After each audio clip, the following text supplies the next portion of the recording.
Welcome back, everybody. We're doing chapter 3 today. Like I told you in the last video, it's titled Fear. If you like anything, like, comment, subscribe. All the basic stuff. If you like it, great. I'm just gonna keep it up, and yeah, I'm gonna try to be a little bit more consistent on it. I'm gonna try it for every 2 days or so to release a new video for the new chapter, because I do have a couple ideas that I want to do as soon as I'm done with this. But yeah, we'll do it today. We'll start with fear and we'll go from there.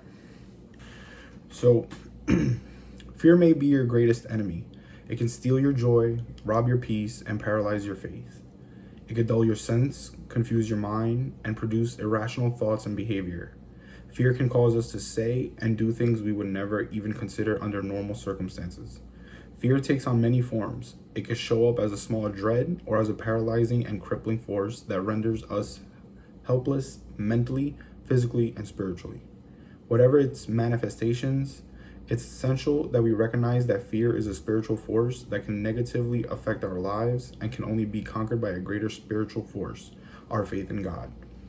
Jesus frequently told people to fear not. He recognized the devastating effect that fear can have on our faith.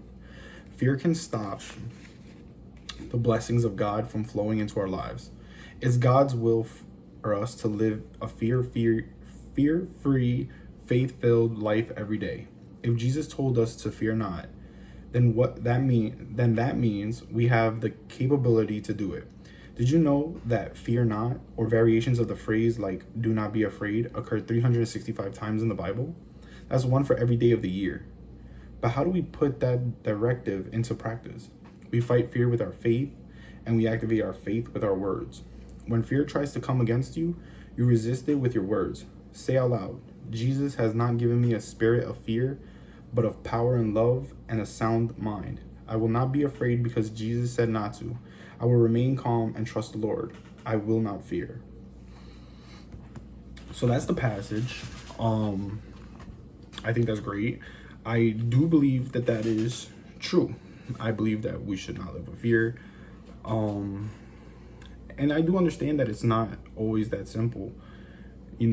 Whether it be fear of being alone, fear of the dark, fear of trying new things, fear of anything really. When we put our faith into God and trust Jesus will guide us towards where we gotta be and where we gotta go, fear becomes nothing. It becomes so small that you're gonna be good. God got your back no matter what. Yeah, that's my take on it. I'm gonna do the prayer. We'll discuss that and we'll call it right there. All right. So the prayer goes, Lord, help me not be afraid because you are with me. Show me how to think on good things and not on things that will produce fear. Fear is an enemy of my heart and mind, and I refuse to let it steal the peace and joy in my life. Give me courage and strength to face the fears in my life that try to hold me captive. You have assured me you would remain with me in times of trouble and comfort me when fear grips my heart. I choose to trust in you instead of fear. You uphold me and sustain me. Let me have your peace and wisdom, and when I am tempted to fear, I will look to you. You have made me secure, capable, and free from fear in my life. I am fearless. So that's a pretty good prayer. Really, really good. One that I'm gonna use more because I do live with fear a lot. I live with fear of being alone. And I know out there's someone made for everybody, and I know I have good support and I have great friends, but that fear still tingles on me. It still comes. But what can you do? It happens. It is part of life, but you can always reassure yourself by praying. Like I said, I've changed my life to more prayer. But I want people to understand one thing, that just because you pray and you talk to God and you beg God for different things and you ask him to guide you and stuff, also understand that you're not going to get it your way. because at the end of the day, it's God's way. He determines what's right for you. And if he believes that certain things that you want isn't right for you, he won't give it to you. So don't end up hating God because you didn't get your way.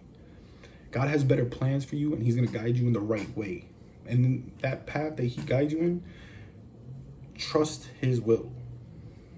And I promise, it will be good. You will be happy. So that's it for this one. The next one that we will be talking about, chapter 4, is depression. Which is good. I can't wait. God has helped me a lot through my depression, my anxiety, my stress, and everything that I've been through. But yeah, we'll keep it going, and I'll see you in a couple days. If you like this, again, please like, comment, subscribe, share if you can. It might help somebody. Who knows? Who knows who could help?